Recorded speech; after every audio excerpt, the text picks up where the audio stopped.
Welcome to another episode of Cyberspeak with Infosec, the weekly podcast where industry thought leaders share their knowledge and experiences in order to help us all stay one step ahead of the bad guys.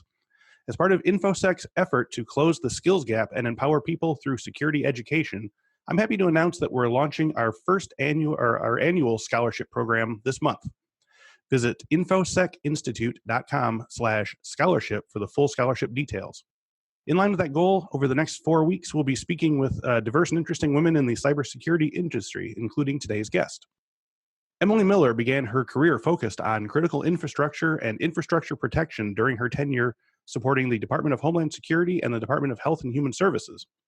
Expanding her experience to cyber, Emily moved to the Industrial Control Systems Cyber Emergency Response Team, ICS CERT, in 2014.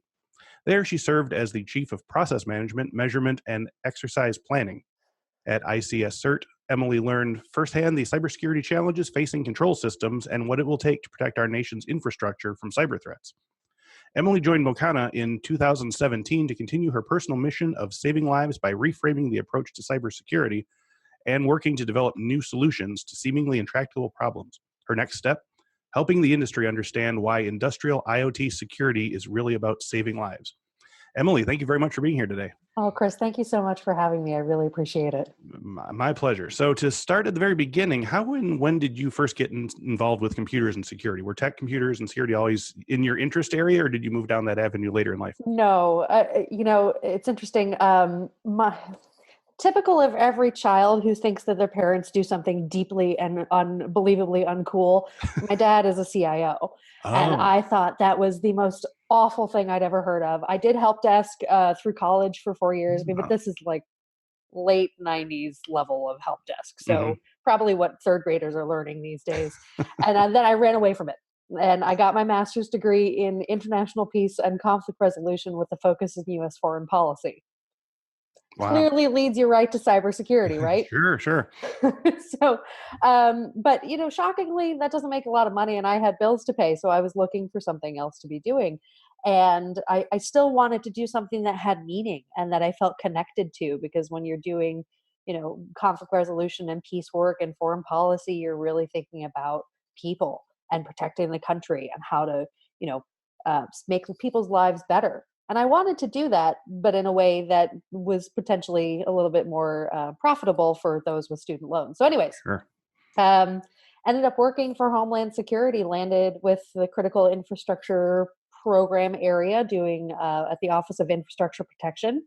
And I was doing physical infrastructure security, and very quickly realized that this is something that really meant something to me. Learning about, I'm sorry, I've got some hair in my face, learning about critical infrastructure and what that is in the country, and starting looking at from a physical security aspect, and then thinking, well, what's next? What do I do with this? And then I looked at cybersecurity. And cybersecurity, if you really haven't done too much with it, usually think of enterprise level security. So maybe I'm worried about privacy, maybe I'm worried about financial impacts, which are very important, but that didn't have the same resonance to me of what I was doing in physical infrastructure security. And I learned about control systems, which are the physical elements that are connected to the internet and that control processes, and that a control system is not just an industrial process. It's in everything that we do. It's your HVAC system, your pacemaker is a control system. Combines now are control systems because they're totally internet connected and automated. I mean, lots of really interesting things. And that absolutely lit a passion. And working for ICS CERT and working with the department and seeing as much as I did really ignited a fire in my belly. So it's not indigestion. Wow. So do you work still primarily in sort of government infrastructure? Do you work sort of like private companies as well, enterprise companies, or across the spectrum? Across the spectrum. So most critical infrastructure in the United States, and also that the government works with, is actually privately owned. So when we talk about critical infrastructure, we're actually mostly talking about the private sector. Certainly there is government-owned infrastructure, federally and state-owned as well, and municipalities.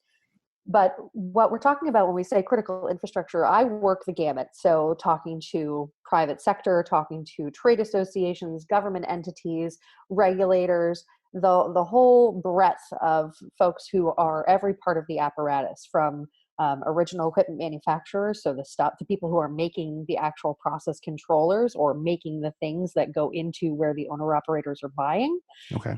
all the way to the federal government regulators who are doing well, how do we manage this, or make some rules about it if we're not regulating it, that sort of Mhm. thing. So tell me a little bit about your company, Mocana. Your role at Mocana is Director of National Security and Critical Infrastructure Programs. What types of services or products does Mocana provide to make our infrastructure and national security system more safe and stable? Well, Mocana is a cybersecurity software company, Okay. but we do cybersecurity software for devices, not for the network. So back to Okay. where this kind of ties in, a lot of cybersecurity firms are very concerned about network connections, as they should be. And Mhm. there's lots of really fantastic vendors in this space who do very interesting things, from asset identification to threat hunting. All of that's very important. But what's missing is the cybersecurity of the devices themselves. So that is what Mocana does. We secure devices from the inside out, and we do that through compiling source code with the original equipment manufacturers. And then we also have a service platform that's for secure lifecycle management of those devices. So how do you, if you have a device, either a legacy device or maybe a new device that has Mocana on it, how do you make sure those devices are secure, that they are providing secure identity, that they are being updated and patched securely? There are lots of challenges where firmware is being corrupted before it is even sent to the device. So a bad actor will make the firmware bad and then deliver, unknowns to the OEM or the manufacturer, the product that has been corrupted.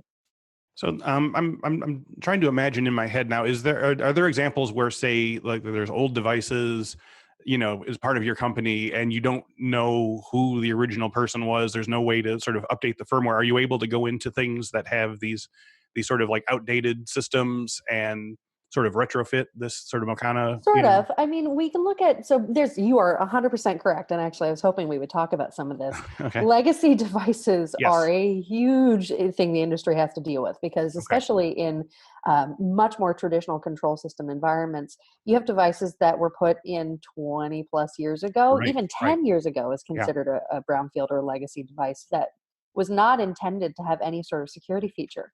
Right. Some of those devices can be updated. And that's when you can do more of your traditional kind of update process. Some of those devices cannot be updated. So in that case, Mocana would not be able to do, if it's a non-updatable, non-upgradable device, Mocana would not be able to do the update. What we would recommend is put a gateway in front of it. So looking at your network architecture, putting a gateway in front of it and being able to add a level of security to that device, that via a number of mechanisms like a proxy and some other things, you could actually get some level of confidence about the device behind the gateway or devices behind the gateway.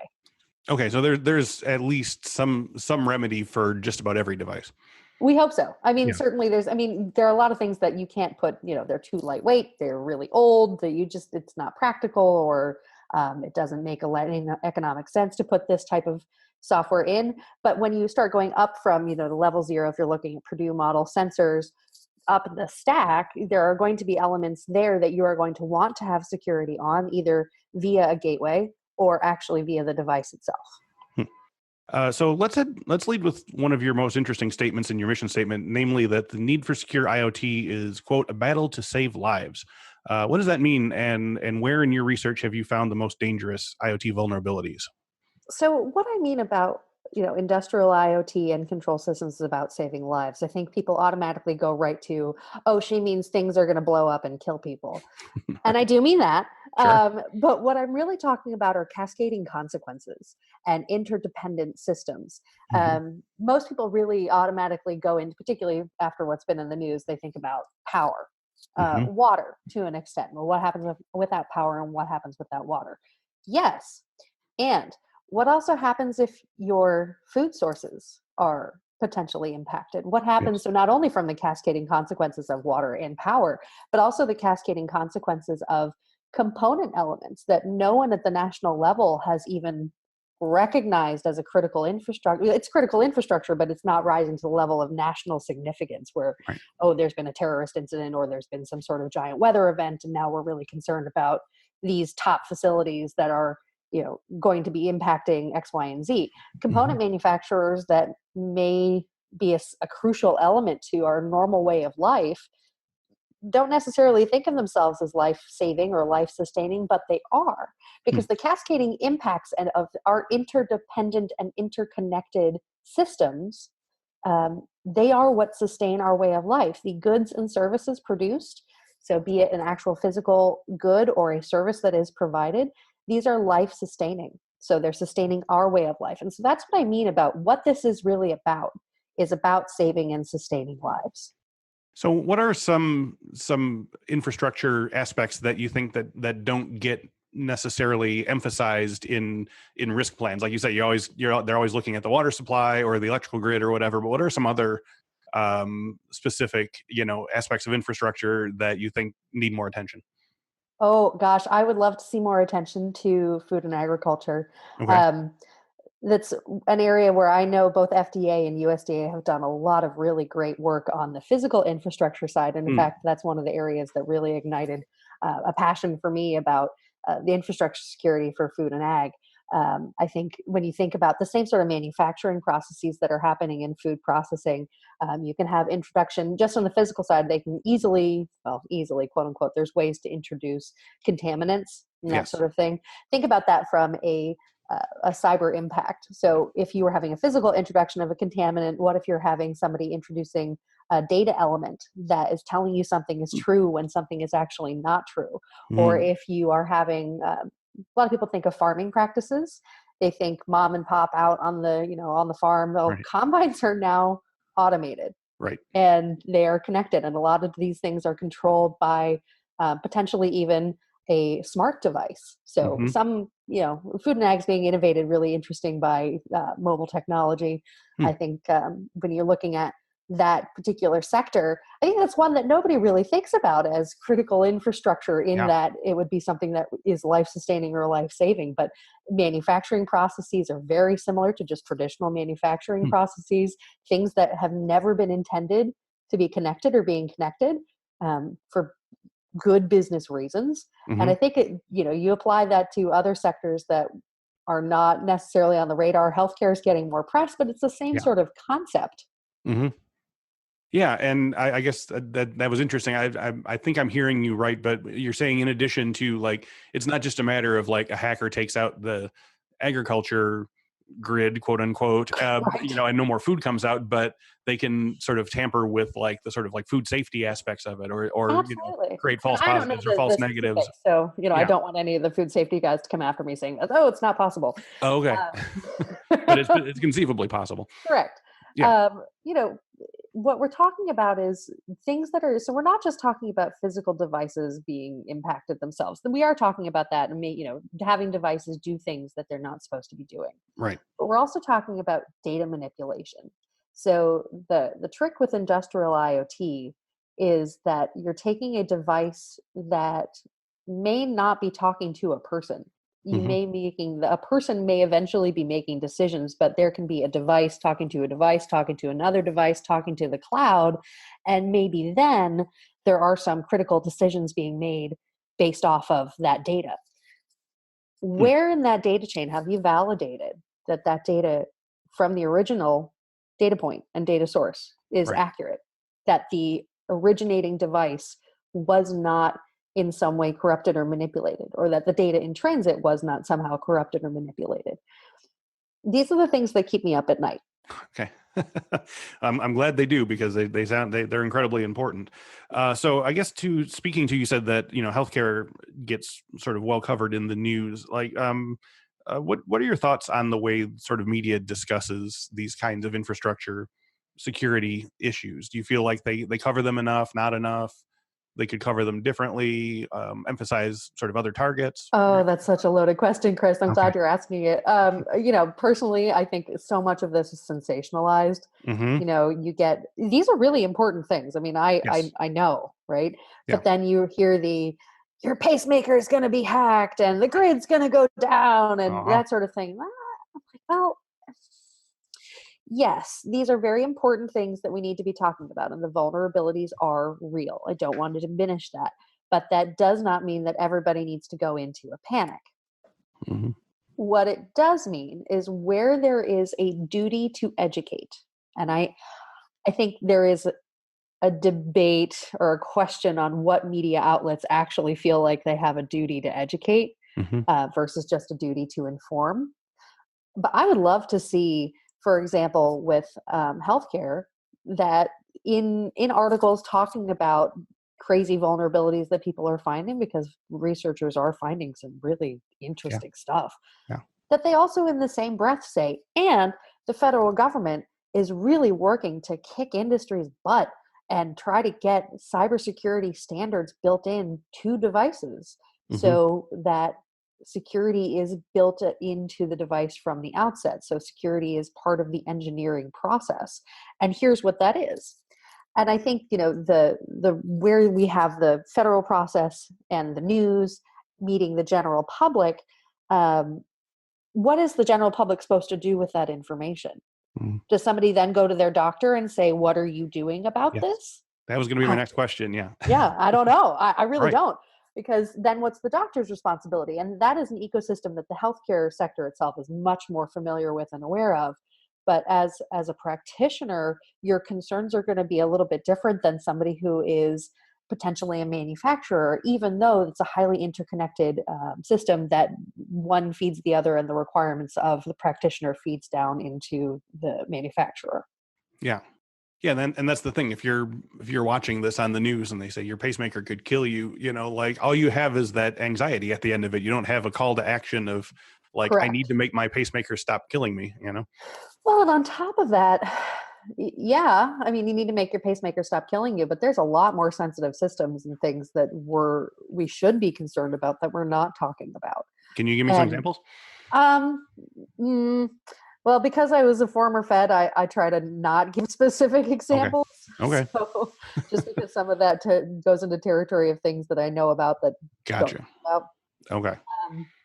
But think broadly. So healthcare, if we're going to extrapolate. So, looking at a Purdue model, let's say you have an embedded device might be a sensor. What's the next level up? The next level up might be a monitoring system that device connects to. Does that monitoring system have security on it? Is somebody able to physically access that system? Is it connected via the internet? Now, what's the next level device up that monitoring system is connected to? Mm-hmm. And what type of environment is it in? Is it in a hospital environment? Is it in a home care environment? Is it in a nursing home environment? What are the protections in place there?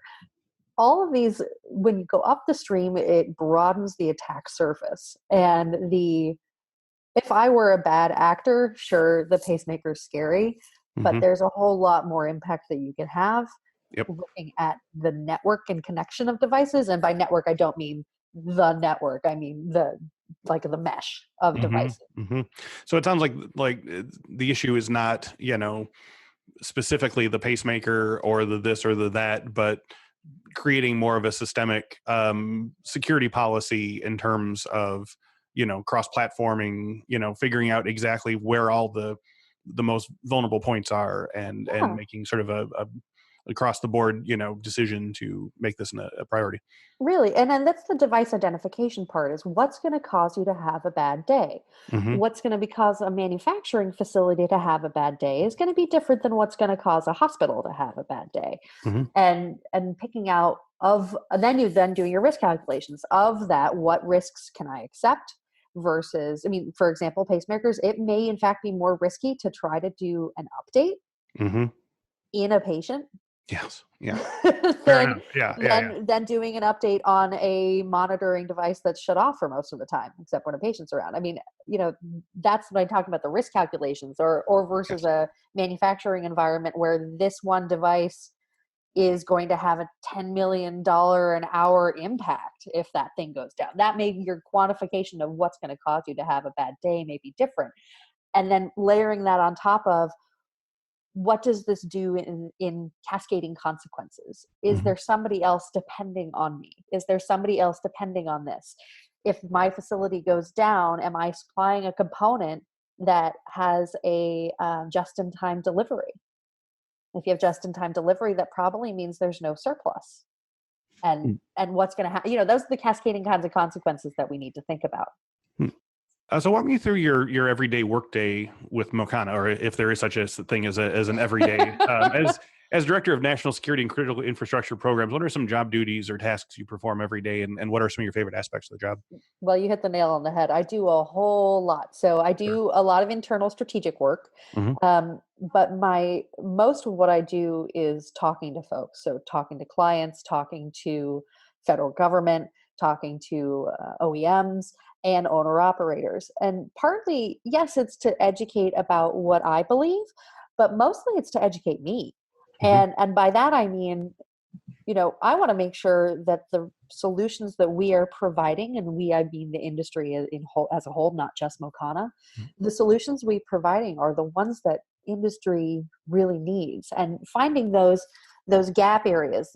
For example, most of industries across where we're seeing control systems and industrial IoT conversations about security taking place have varying levels of cybersecurity maturity. Hmm. So the electric sector and oil and natural gas have, I think, a higher degree of cybersecurity maturity than, say, municipal water facilities. Okay. And when you go and talk about what is the solution set that X, Y, and Z electric company or X, Y, and Z oil and natural gas company may need, here's your use case and that sort of thing. What are they interested in? Where are their concerns? What are they seeing? Versus when you go and talk to a water sector owner operator who may have zero budget and who the CEO is also the CTO and is the guy who makes the coffee in the morning. Yeah. It's going to be a very different conversation. And you want to make sure you're applying a hammer to a nail and not a hammer to a kumquat. Yeah. And that was the argument 10, 15 years ago in the healthcare security. I worked at the Chicago Medical Society back in the day. And, it was always that doctors don't have time to be thinking about, these data changeovers or updating their software system or whatever. And it gradually got done. But I mean, like, how do you get people on that first rung, Yeah, and that's really aligning. One of the things I love educating and talking and learning. I love learning. I mean, Hmm. I know a lot about a lot of different industries, but I'm not an expert in any of them. Hmm. So it's always an eye opener when I say, well, hey, I thought this one thing about what you're doing based on X, Y, and Z conversations. And they go, no, no, no. But then getting to the aha moment, my favorite Hmm. part is the aha. When Hmm. I say, well, electric does it this way, and then, food and ag guy that I talked to over here is doing it this way, which Hmm. sounds somewhat similar to your problem. Could we do it like this way? And Yeah. it both of us kind of, oh my God, well, maybe we Ah. had a breakthrough about what we might be able to do. And then thinking about, okay, what are some of the barriers and challenges that we would need to surmount? And then if you're talking to a federal official, you know, is there regulation in place? Are you thinking of doing standards and best practices? How can I help amplify some of that messaging? Mhm. Um, that sort of thing. Yeah. So as I mentioned at the top of the show, for this month and well into the future, we're looking to talk to women in the cybersecurity industry to get sort of their stories and their experiences and backgrounds. So I wanted to start by asking what you think we can do in the tech and security fields to make tech careers more accessible to women. Well, I think we just need to change that to a more accessible to diverse populations, Yes, full stop. absolutely. Yes. Um, for thinking about tech, I first of all, I think it seems really impenetrable. I'm not a software coder. Right. I am not any sort of computer science background myself. I do think that liberal arts educations and backgrounds are going to be some of the future of how we approach tech. We need engineers. We need women in STEM. We need more diversity in STEM. Full stop. But we also need to make this field accessible to folks like myself Hmm. who are coming at it from a very different perspective and who are bringing a fresh or new or different way of looking at the challenges and not just from I've been educated in this way. Right. And that's challenging because there's a lot of cultures that I've experienced built around um, the engineering and that sort of thing, and that's Right. awesome. I mean, Hmm. that's really interesting and it's good to learn. But thinking about what about all the policy pieces, what about all of the communication aspects, and I don't just mean marketing, I mean how do we bring the conversation from the C-suite down to the operator and vice versa. And then all the pieces that you have to translate in between. Mm-hmm. Those types of conversations, I think, is what diversity in general helps bring to the table. Diversity of perspective, diversity of experience, diversity of education. Those are what's going to really help transform. And I don't know that there's any particular one solution other than just looking beyond your like people, whether that's a white people, male people, whatever that, your like persons are, Mm-hmm. you need to look beyond that, intentionally so. Yeah. And as you say, because so much of it is based around sort of not soft skills, but problem solving and communication and collaboration. I think a lot of the problem we've been hearing from previous guests is that, HR departments have these sort of stringent, must have 5 years in this experience and must have this, this certification and so forth. But if we sort of start to let go of some of that or emphasize other things, then you have more likely, there's that statistic that like, women won't apply for a job unless they are, qualify for 90% of, the things listed I've done that. Yeah. And, men by comparison, if they have a couple of the skills, they'll give it a shot, and so, there has to be that kind of worldwide, change in terms of like what we're looking for, how we're looking for it. And like you said, where we're looking for it. Right. Yeah. And I think to your point, so I don't know if you've heard of a columnist for Forbes. She's also an HR professional named Liz Ryan. Mm-hmm. So she writes a fantastic, number of perspectives about a human-based workplace. And I started following her, and that has just blown my mind about what that might do. And it's really about bringing your whole self, mm-hmm.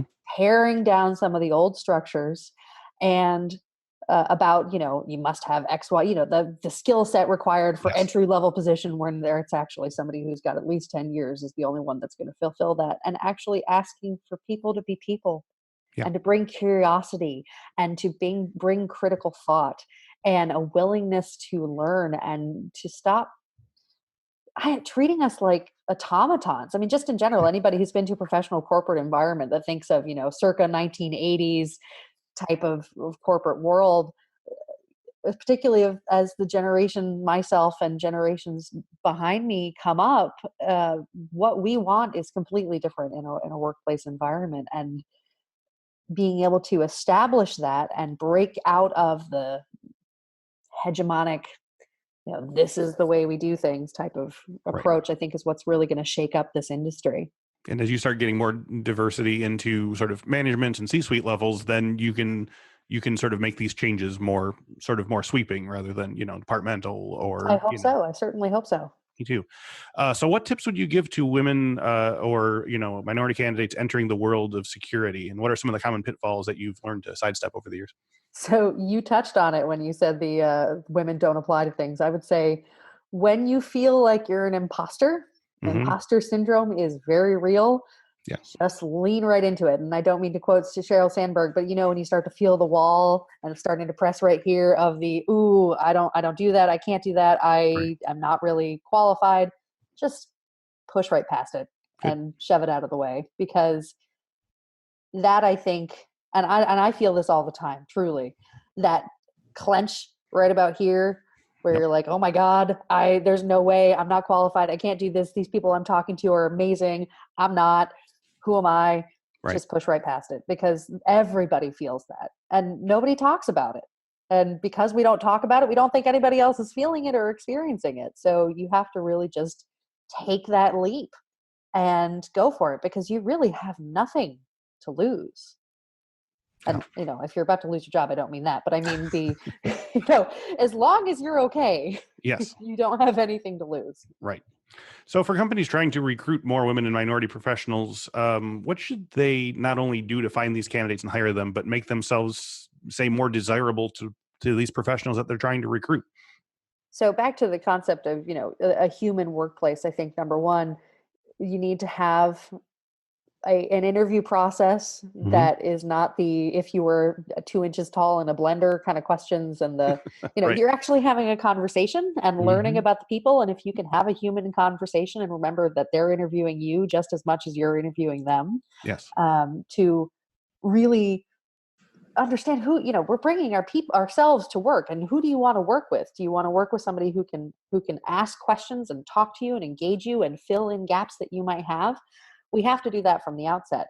And then on the actual business element, we have to remember that these are people in our workplace. Having full parental leave policies, making sure you have support for your staff persons, offering work from home.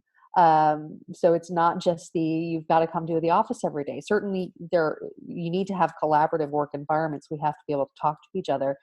But, as cost of living goes up, as people's flexibility and what they want from the work environment, you have to be much more about people. And I think if we remember that and what the needs are, then, and trust our staff and trust the people that we have decided we want to make a part of our culture and our corporate culture, that's going to really change the game. And that's going to make people want to work for you. Let them do what they want to do. Give them the resources that they want. Make sure that they are supported and protected, and they'll do awesome things for you. And they're gonna find new and interesting sort of perspectives on projects, problems you thought that were unsolvable. Yep, 100%. So as we wrap up today, what are some security issues pertaining to infrastructure or IoT that we should expect on the horizon for 2019? Well, we've talked about one of them, which is the legacy device question. Okay. That's really going to start kicking us in the butt. Yes. There's a lot of stuff. I mean, old Windows stuff that's totally been end of life for forever. That we need. It's actually managed something really important, and I need to figure out how to protect it or what to do about it. And there are some network level solutions you can do with it. Certainly, Mocana thinks that we have some level of solutions to provide to legacy devices as well. But that's something that is going to really come to a head, particularly in the next, not just the next year, but even the next 5 years. That's going to be something that's really we're going to have to tackle as an industry. I think the next thing that I've been really thinking about is security butting up against digital transformation. So we talked about it a little bit earlier that, this explosion of devices and how we're using this to really make our businesses much more efficient, to do all sorts of really cool big data analytics in the cloud and stop putting people in front of things. You can actually have machines talking to machines, right? And then they can talk to the cloud, and then I can have my AI in the cloud. Okay, what about security of all of that? And and that's just going to start. And it already has. And that's where you're seeing a lot of the tension between business, IT, and then you throw OT into the mix of the operators down on the floor saying, whoa, security, don't touch my stuff. We're really going to have to deal with that. How do we create trusted systems? So not just the networks themselves, but the devices and the whole system, ecosystem of that, the devices, the network, the government. How does all that work together? And how do we continue to enable business and continue to make money, but also make sure we're doing it in a safe and secure way? Emily Miller, thank you very much for joining us today. Thank you, Chris. Really fascinating. I'm glad you thought so. Absolutely. Again, with the imposter syndrome, I just start waxing on and hope that I actually say something halfway intelligent. That was perfect. And thank you again for being here today. And thank you all for listening and watching. If you enjoyed today's video, you can find many more on our YouTube page. Just go to YouTube and type in Cyberspeak with Infosec to check out our collection of tutorials, interviews, and past webinars. If you'd rather have us in your ears during your workday, all of our videos, including this one, are also available as audio podcasts. Just search Cyberspeak with Infosec in your favorite podcast app. To see the current promotional offers available for podcast listeners and to learn more about our Infosec Pro live boot camps, Infosec Skills on-demand training library, and Infosec IQ security awareness and training platform, go to www.infosecinstitute.com/podcast or click the link in the description. Thanks once again to Emily Miller, and thank you all for watching and listening. We will talk to you next week.